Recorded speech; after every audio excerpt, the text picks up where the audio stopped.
Hello friends, मैं हूँ श्वेता खरबंदा और आप देख रहे हैं हिंदी की पाठशाला, जिसमें आज हम वाक्य का तीसरा भेद पढ़ेंगे, मिश्र वाक्य के मिश्र वाक्य क्या कहलाते हैं। मिश्र वाक्य मिश्रित वाक्य भी हैं। अब जिस वाक्य में एक प्रधान वाक्य हो तथा दो या दो से अधिक आश्रित उपवाक्य होते हैं उसे मिश्र वाक्य कहते हैं। आइए देखें कैसे। जैसे मैंने उस व्यक्ति को कपड़े दिए जो बूढ़ा था। पहला वाक्य है कि मैंने उस व्यक्ति को कपड़े दिए, तो ये कहलाया हमारा एक प्रधान वाक्य। अब जो बूढ़ा था, तो ये वाक्य उस पर क्या हुआ, आश्रित हुआ, इसलिए यह वाक्य क्या बना, हमारा मिश्र वाक्य बना। दूसरा उदाहरण देखिए कि दुकानदार ने जो चाय मंगवाई है वह ग्राहक के लिए थी। जो उसने चाय मंगवाई थी वो किसके लिए थी, ग्राहक के लिए थी, तो यह भी क्या बना, हमारा मिश्र वाक्य हुआ। आगे देखिए, जैसे ही वर्षा हुई वैसे ही पक्षी चहचहाने लगे। जो परिश्रमी होते हैं वे सफलता प्राप्त करते हैं। मैं जानता हूँ कि तुमने या तुमसे खाना अच्छी तरह नहीं बनता। ये वही घड़ी है जो चाचा जी ने मुझे दी थी। पिताजी ने कहा कि वे मेरे लिए खिलौना लाएंगे। जिस पर पूरा यकीन था उसने समय पड़ने पर धोखा दिया। तो ये सारे उदाहरण कैसे हैं, हमारे मिश्र वाक्य हैं। अब उपरोक्त उदाहरणों में मुख्य उपवाक्य को दर्शा रहे हैं, जबकि जो शेष भाग होता है उसे हम गौड़ या आश्रित उपवाक्य कहते हैं। तो आश्रित उपवाक्य को मुख्य उपवाक्य से क्रमशः हम की, जो, जिसका एवं जिसे द्वारा क्या करते हैं, जोड़ा गया है। तो ये सभी वाक्य जो हैं वो मिश्र वाक्य के उदाहरण हैं। कुछ और भी उदाहरण देखिए। मैंने एक मकान खरीदा, तो ये कैसा वाक्य है, बिल्कुल साधारण सा वाक्य, हमारा सरल सा वाक्य है। अगर हम बोलते हैं कि मैंने एक मकान खरीदा जिसमें 4 कमरे हैं, तो जो मकान खरीदा वो तो हमारा एक स्वतंत्र सरल वाक्य है, लेकिन जिसमें 4 कमरे हैं वो क्या है, हमारा आश्रित वाक्य है। तो इस वाक्य में क्या है, एक आश्रित वाक्य है, तो ये हमारा कैसा बना, मिश्र वाक्य बना। अब अगला देखिए कि जूली ने वे कपड़े पहने जो मैंने उसे दिए थे। मतलब जूली ने कपड़े तो पहने, लेकिन कौन से, जो मैंने उसे दिए थे। तो ये क्या हुआ, एक आश्रित वाक्य बना। तो ये भी क्या हुआ, हमारा मिश्र वाक्य हुआ। अब जिन वाक्यों में दोनों उपवाक्य स्वतंत्र होते हैं उन्हें हम संयुक्त वाक्य कहते हैं, और जिन वाक्यों में एक उपवाक्य स्वतंत्र, मुख्य और दूसरा आश्रित रहता है उन्हें हम क्या कहते हैं, मिश्र वाक्य कहते हैं। अब इस दृष्टि से उपवाक्य के संदर्भ में वाक्य की 3 कोटियां संभव हैं। सरल वाक्य जिनमें केवल एक उपवाक्य होता है और जो अनिवार्यता कैसे होते हैं, स्वतंत्र होते हैं।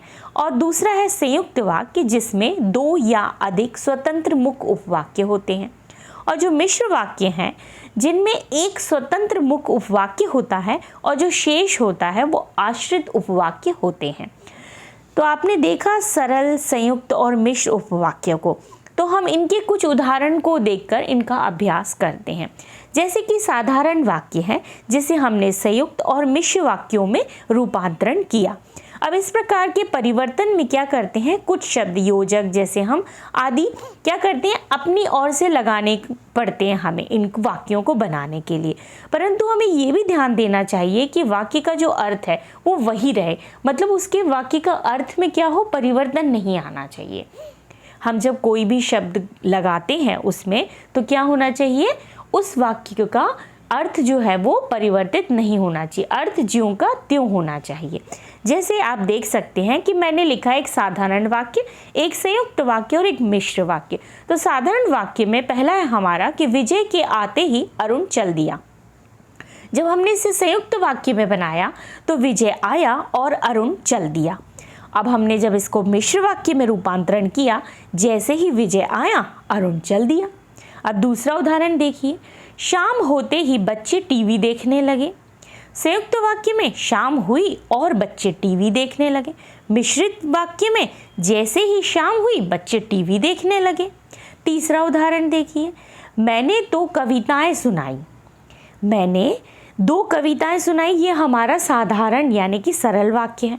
जब हमने इसको संयुक्त वाक्य बनाया तो मैंने दो कविताएं सुनाई किंतु रमन चुपचाप बैठा रहा। इसमें हमारा कोई भी जो अर्थ था वो परिवर्तित नहीं हुआ है। इसी प्रकार मिश्र वाक्य को देखिए, मैंने दो कविताएं सुनाई जिन पर खूब तालियां बजी। क्यों? ये एक मिश्र यानी कि आश्रित वाक्य है। अब हम बात करते हैं साधारण वाक्य से संयुक्त वाक्य में किस प्रकार रूपांतरण हुआ। एक तरफ हमने साधारण वाक्य लिखा है और दूसरी तरफ हमारा है संयुक्त वाक्य। अब पहला देखते हैं कि सूर्योदय होने पर पक्षी बोलने लगे। ये हमारा सरल वाक्य है। जब हमने इसमें संयुक्त में रूपांतरण किया तो हमारा बना कि सूर्योदय हुआ और पक्षी बोलने लगे। अगला देखिए, आलसी होने के कारण वो क्या हो गया? विफल हो गया। जब संयुक्त वाक्य बना तो वो आलसी था इसीलिए विफल हुआ। आगे देखिए, कठोर बनकर भी सहृदय रहो। ये सरल वाक्य है और जब ये संयुक्त बना तो कठोर बनो परंतु सहृदय रहो। आगे देखिए, रफ़ी है वो मामू और नानी से दो दो पैसे लेता था। जब हमने इसको संयुक्त बनाया तो रफ़ी जो है वो मामू से 2 पैसे लेता था और नानी से 2 पैसे लेता था। अगला, लगातार चलते हुए कछुए ने दौड़ जीत ली। जब हमने संयुक्त बनाया तो कछुआ लगातार चलता रहा और दौड़ जीत गया। तो इस प्रकार हमने कैसे साधारण वाक्य से संयुक्त वाक्य में रूपांतरण किया। अब इसी प्रकार हम आपको बताते हैं कि साधारण वाक्य से किस प्रकार मिश्र वाक्य में भी रूपांतरण किया जाता है। बिल्कुल आसान है। जैसे कि हमने साधारण वाक्य लिखा कि पत्र पढ़ते ही पिताजी आग बबूला हो गए। जब हमने इसको मिश्र बनाया वाक्य में तो कैसे कि जैसे ही पिताजी ने पत्र पढ़ा वैसे ही आग बबूला हो गए। अगला देखिए कि रोगी को दवाई पीते ही उल्टी हो गई। ये हमारा साधारण वाक्य है और मिश्र वाक्य में जब बनता है तो जैसे ही रोगी ने दवाई पी उसे उल्टी हो गई। अगला देखिए, डॉक्टर के पहुंचने तक रोगी मर चुका था। जब तक डॉक्टर पहुंचा रोगी मर चुका था। आगे देखिए, तुम उससे मिलने वहां चले जाओ। ये हमारा सरल वाक्य है। जब हमें इसे मिश्र वाक्य में बदला, तुम वहां चले जाओ जहां उससे मिलना है। अगला देखिए, वह जूते खरीदने के लिए बाजार गया। यह हमारा सरल वाक्य है। लेकिन जब मिश्र वाक्य बना तो वह इसलिए बाजार गया क्योंकि उसे जूते खरीदने थे। तो आपने देखा कि सभी वाक्य जो साधारण थे जिससे हमने मिश्र वाक्य और संयुक्त वाक्य बनाया, हमने वाक्यों में कुछ शब्दों को ज़रूर डाला है लेकिन हमारे उन वाक्यों में क्या नहीं हुआ? अर्थ पर कोई प्रभाव नहीं पड़ा, मतलब अर्थ में कोई परिवर्तन नहीं आया। तो इस प्रकार हम किसी भी वाक्य से संयुक्त और मिश्र वाक्य को आसानी से बना सकते हैं, बस उसके अर्थ पे ध्यान देते हुए। तो आज हमारा जो था वाक्य के तीनों भेद यानी कि सरल वाक्य, संयुक्त वाक्य और मिश्र वाक्य हुआ है, जिसे आपने आज समझा। तो आपको यह वीडियो कैसा लगा प्लीज़ लाइक करें, कमेंट्स करें और जिन्होंने अभी तक सब्सक्राइब नहीं किया है तो प्लीज़ सब्सक्राइब करें। धन्यवाद।